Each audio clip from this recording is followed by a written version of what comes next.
Hello everyone, आज हम जानेंगे प्लांट मूवमेंट के बारे में। The change in state of either complete plant body और any specific plant part due to influence of environment और internal condition is called movement. मतलब किसी एक प्लांट पार्ट के बीच में कुछ इन्फ्लुएंस हुआ है, जैसे सेंसिटिविटी बाय टच और इरिटेबिलिटी ऑफ द प्रोटोप्लाज्म, इस तरह से जो मूवमेंट है तो इसका जो इन्वायरमेंटल कंडीशन है वो इन्फ्लुएंस हो रहा है due at the specific part of a plant, और उसका इंटरनल कंडीशन में भी चेंज हो रहा है तो उसे हम मूवमेंट बोलते हैं। It take place due to sensitivity irritability of the protoplasm. The change in the environment और external condition of plant which force the plant to response is called stimulus. अगर इन्वायरमेंट में कोई चेंज है, external condition of plant में जो अगर change आता है तो वो क्या होता है, उसका स्टिमुलस, उस जो रिस्पॉन्स देता है उसे हम स्टिमुलस बोलते हैं। जैसे कि लाइट, टेम्परेचर, टच, ग्रेविटी, ये सारे उसके फैक्टर्स हैं। Alternative in the life process of plant product produce by stimulus is called response. जो भी रिस्पॉन्स वो प्लांट देगा उसे हम प्लांट रिस्पॉन्स बोलेंगे। The part of plant which have the capacity to receive the stimulus are called prospective organs या फिर वो region, prospective regions, and those part which show the response against stimulus are known as responsive region। जो response देंगे उसे हम responsive organ बोलेंगे, और जो स्टिमुलस को रिसीव करेंगे उसे हम पर्सपेक्टिव रीजन बोलेंगे। क्लासिफिकेशन ऑफ मूवमेंट, अलग अलग क्लासिफिकेशन है, टाइप्स है, जैसे कि फिजिकल मूवमेंट और vital movement. Physical movement are those which are found in dead plants and they are not related to any irritability of protoplasm, इसलिए हम उसे हाइग्रोस्कोपिक मूवमेंट बोलेंगे या फिर मैकेनिकल मूवमेंट बोलेंगे। जैसे कि डिस्पर्जन ऑफ स्पोर या सीड्स या बर्स्टिंग ऑफ सीड्स या मूवमेंट ऑफ इलेटर्स, ये सारे उसके एग्जाम्पल्स है ऑफ फिजिकल और हाइड्रोस्कोपिक मूवमेंट के। Vital movement are those movement which are exhibited by the living cell और प्लांट और organ. They are always related to irritability of protoplasm. अब जो वाइटल मूवमेंट है वो इरिटेबिलिटी ऑफ प्रोटोप्लाज्म से related है। The variety type of vital movement can classified into movement of locomotion and curvature. Movement of curvature और orientation से related है। Movement of locomotion मतलब जैसे these movement include the movement of protoplasm inside a cell. अगर एक cell है उसके अंदर प्रोटोप्लाज्म है तो उसका जो मूवमेंट है वो ऑफ होल यूनिसेलुलर और मल्टीसेलुलर प्लांट बॉडी, जैसे कि वॉलवॉक्स है, फिर क्लाइडोमोनास है, और the movement of free organ of plant like gametes, zoospore, from one place to another place, एक जगह से दूसरी जगह पर जो मूवमेंट है वो, ये सारे मूवमेंट कौन से हैं? Movement of locomotion. इसके जो दो टाइप्स है वो कौन से? ऑटोनॉमस और इंड्यूस्ड। अब ये जो ऑटोनॉमस मूवमेंट है इसे हम स्पॉन्टेनियस मूवमेंट भी बोल सकते हैं, और इंड्यूस मूवमेंट जो है इसे हम टैक्टिक मूवमेंट भी बोल सकते हैं। Autonomous movement arise from internal changes और internal stimulus of plant body. Movement produce due to activity of cilia के जो मूवमेंट के वजह से जो एक्टिविटी है उसके वजह से जो मूवमेंट है उसे सिलेटरी मूवमेंट बोलेंगे। जैसे कि स्पायरोगायरा में होता है, एल्गीज में होता है, इस तरह से, या फिर फर्न्स या मॉसेस में होता है, उसे सिलेटरी मूवमेंट बोले। Amoeboid movement, the movement due to pseudopodia is called as amoeboid movement. जैसे कि कुछ स्लाइम फंगस है, मैक्सियोमाइसीट्स है, या excretory movement is in certain algae like oscillatoria. The movement of filaments takes place due to influence of excretory product. It is excretory movement. Cyclosis, the movement of protoplasm around the vacuole is called cyclosis. When the movement takes place only in one single direction, एक single direction में movement होता है around a single vacuole, और वो इसे हम rotation बोलेंगे। It occurs in the leaf cell, जैसे विसिलेरिया, हाइड्रिला, और internode of Chara and Nitella, ये सारे उसके एग्जाम्पल है, when the movement of protoplasm takes place around many vacuole in several direction, अलग अलग डायरेक्शन पे होता है तो उसे हमें सर्कुलेशन बोलते हैं। अगर किसी सिंगल वैक्यूल के डायरेक्शन में होता है तो हम उसे रोटेशनल मूवमेंट बोलेंगे। अब ये जो सर्कुलेशनल मूवमेंट है जो कि बहुत सारे डायरेक्शन में होता है, it occurs in staminal hair cell called tradescantia. Tradescantia में होता है ये, रियोडोडिस्कोलोरा में होता है। अब ये जो इंड्यूस मूवमेंट है, induced movement is due to external factor जैसे कि लाइट है, टेम्परेचर है, केमिकल है, वाटर है, इलेक्ट्रिक करंट है, ये सारे क्या है, इंड्यूस या फिर टैक्टिक मूवमेंट बोलेंगे। This movement are directional and it may be positive toward the source और negative which can be away from the source. इसमें भी बहुत सारे काइंड्स है, जैसे कि phototaxis, response to light is phototaxis. These are found in motile algae, chloroplast in the cell, phototropic bacteria, some algae moving diffusing light and other against deep sunlight. Thermotactic movement, thermotaxis में thermotactic movement क्या होता है, temperature की वजह से जो stimulus होता है उसे थर्मोटैक्सिस बोलते हैं। जैसे कि ये इस एल्गी में मिलता है, क्लैडोमोनास में मिलता है। कीमोटैक्सिस मूवमेंट जो response to chemical substances known as chemotactic movement, the movement of male gamete spermatozoa antherozoids towards the neck of the archegonium and ultimately to the egg in the bryophytes and pteridophyte. It is due to chemotaxis. The chemical substance in these cases are produced due to disintegration of venter canal cell and neck canal cell of Archegonia. Then rheotaxics. Rheotactics movement क्या होता है, the movement in response to water current is known as rheotaxis. ये aquatic angiosperm में होता है। Galvanotaxis movement, the movement in response to stimulus of electric current, it is known as galvanotactic movement. फिर उसके बाद हम देखेंगे यही मूवमेंट ऑफ लोकोमोशन, स्पॉन्टेनियस और इंड्यूस, इसके एग्जांपल्स दिए गए हैं यहाँ पर।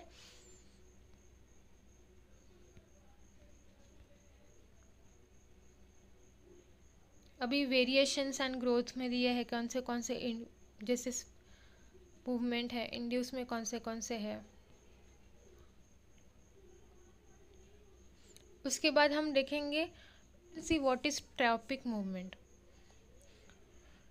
Tropic movement, tropic, the movement occur in response to unidirectional stimulus are known as tropic movement. In such movement the stimulus act on the protoplasm from one direction only and response has direct relation to the direction of stimulus. This movement may be following phototropism, जैसे phototropism है, the tropic movement in response to the light stimulus is known as phototropism. Then after that some part of the plant like stem, branches, leaf, pedicel in the flower moving toward the light, it is known as positive phototropism. In contrast जैसे roots है, ये क्या है, negatively phototropic movements है। फिर उसके अंदर भी बहुत सारे टाइप्स है, उसका लोकेशन, उसके रोल्स अलग अलग। फोटोट्रॉपिज्म का और ऑक्सिन में बहुत बड़ा रोल है, role of auxin in phototropism. Auxin का जो bending positive phototropism in coleoptiles का एक एक्सपेरिमेंट है, वो भी बहुत इंपॉर्टेंट है। जैसे रेट ऑफ ऑक्सिन प्रोड्यूस में B reduced on illumination side, oxygen may be destroyed by the action of light, transverse or later transport of oxygen for illumination to the darkness side, the decreased translocation of oxygen out of the tape, then decreased sensitivity to the oxygen receptor, जैसे ही light उस particular photo receptor उस पर पड़ता है कोलियोट्रॉप पे, तो dark side जो रहती है वहाँ पे देखना वो रैपिडली ग्रो करती है और कर्व्स टूअर्ड द लाइट, वो लाइट की तरफ बेंड होती है according to Galston and hand in 1949। They may be following reason, जो अभी मैंने डिस्कस किए वो सारे उसके रीजन्स थे। Out of the above possibility third and second and third are considered to be most important because support by the evidence. Went 1928 में एक एक्सपेरिमेंट किया गया था इसके रिगार्डिंग में। Light when they had been exposed unilaterally to the light and place up to 2 agar blocks separate by a laser blade in such a way the oxygen from the darkened and illuminated side diffuses into different block. It was noticed that more oxygen diffuse out of the dark half of the coleoptile tip than out of the illuminated half. Thus, one-sided exposure to the light would seem to force or transport of oxygen. Geotropism, nastic movement. The movement, it can be seismonastic movement and sleeping movement here. The movement occurring in response to diffuse stimulus are called nastic movement. In such movement, the stimulus act on the protoplasm from all sides and the response has no relation to the direction of stimulus. The stimulus in such a movement may be light, temperature, touch, water, etc. Nastic movement can be seismonastic movement. The nastic movement in response to touch is known as seismonastic movement. जैसे छुई मुई की leaflet है, leaflet of Mimosa pudica, that is छुई मुई. On touching the leaflet, the mimosa become closed and the leaf hang down. The upper side of the leaflet shrinks, causing the upward folding, while the petiole, the shrinking occurs toward lower side, causing the dropping of the whole leaf. The response in this case is so fast that the leaflet start closing only at 0.1 second में वो stimulus होता है और completely closing the leaf take place within a few seconds. When one leaflet is stimulated once, the same stimulated movement to the plant upward and downward with the speed of over 40 to 50 centimeter per second. Thus, all the leaflet of plant become closed and petiolated, hanging down with a few seconds. The seismonastic response is completed in two steps: transfer of stimulus and the reaction is in the base of leaflet or leaf. According to J.C. Bose, the transfer of stimulus to the base of leaf is through the nervous system, while A.L. Howing was the opinion that it was in the form of electric impulse. Present physiologists believe that transfer of stimulus is due to transfer of action potential in the plant tissue. The action potential move through the parenchyma cell, जो parenchyma cells है उसके through वो action potential move हो रहा है of xylem or phloem with a velocity of about 2 centimeter per second.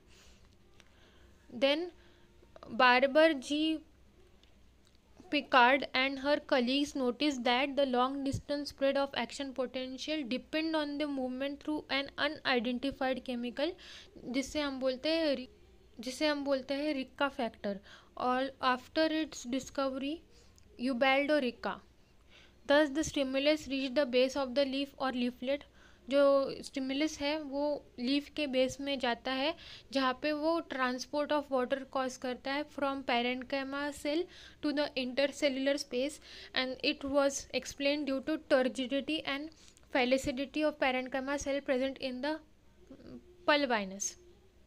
दस upper half portion of the pulvinus जो है वो थिक मेम्ब्रेन सेल से बनता है विच आर विदाउट और with only a few intercellular spaces. The lower half portion of pulvinus is made with a thin walled cell containing large intercellular spaces. Before touching the leaf, the cell of pulvinus remain in turgid state, but as soon as we touch or provide the stimulus, the turgid cell of the pulvinus lose their water in the intercellular space and become flaccid. Now the cell of the upper side of the pulvinus exert a pressure on the cell on lower side of pulvinus, and thus the leaflet become hanged. After some time the cell again become turgid and the leaflet regain its original position. वो जो छुईमी का जो leaf है वो किस तरह से बंद होता है खुलता है उसको हमने अभी एक्सप्लेन किया था. तो the transport of water from parenchyma cell to the intercellular space was also explained in the following way. The stimulus caused change in the permeability of cell rapidly leading to the transport of water. The pulvinus containing large vacuole filled with water which due to stimulus disappear and lose water. The pulvinus contain certain colloidal protein which undergo hydration and dehydration due to stimulus causing change in the cell volume. The energy for such change in cell volume due to action of water in colloidal protein as water transport is supplying through the ATP. Now nastic or sleeping movement. Movement in response to light and temperature is sleeping movement, and the movement are caused by relative change in the cell size and opposite side of the base of the leaflet in short zone called pulvinus.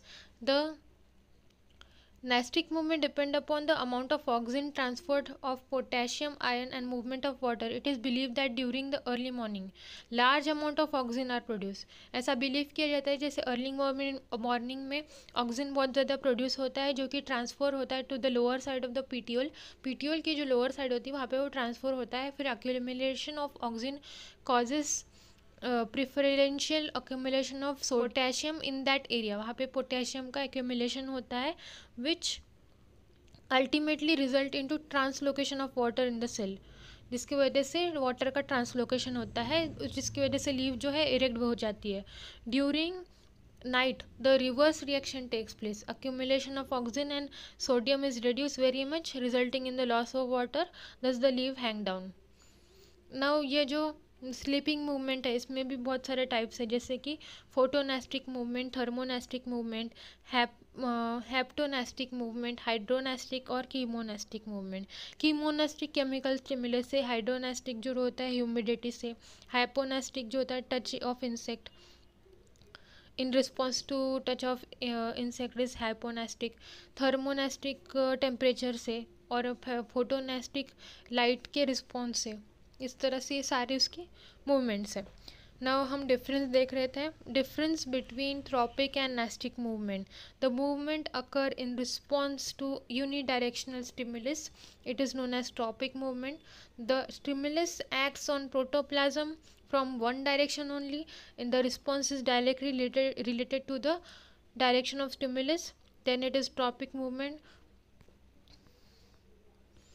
Now the paratonic movement, it is a type of paratonic movement, the movement of curvature caused by unilateral growth, one side of the organ growing faster than causing curvature. They are paratonic movement.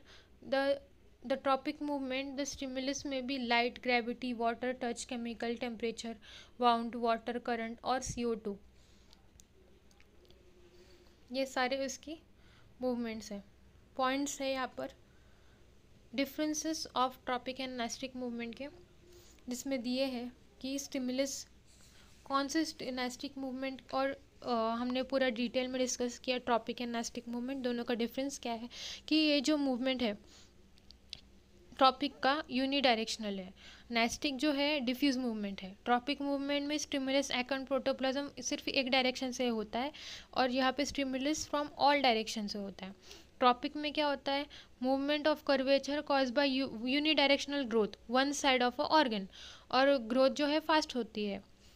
और यहाँ पर nastic movement में क्या होता है, all the movement of curvature but they can also भी cause by reversible turgor changes की वजह से भी हो सकते हैं.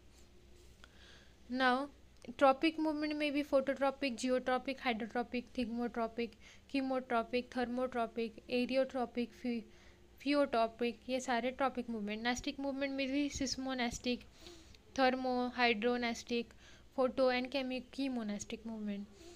इन रिस्पॉन्स फिर उसके बाद में हम ट्रॉपिक मूवमेंट में देखें कि in tropic movement the stimulus में भी light, gravity, water, touch, chemical, wound, water current and CO2 concentration etcetera. Nastic movement में क्या होता है, touch, light, temperature, insect, touch, change in humidity, chemical, ये सारे नेस्टिक मूवमेंट में आते हैं. This is all about the difference between tropic and nastic movement.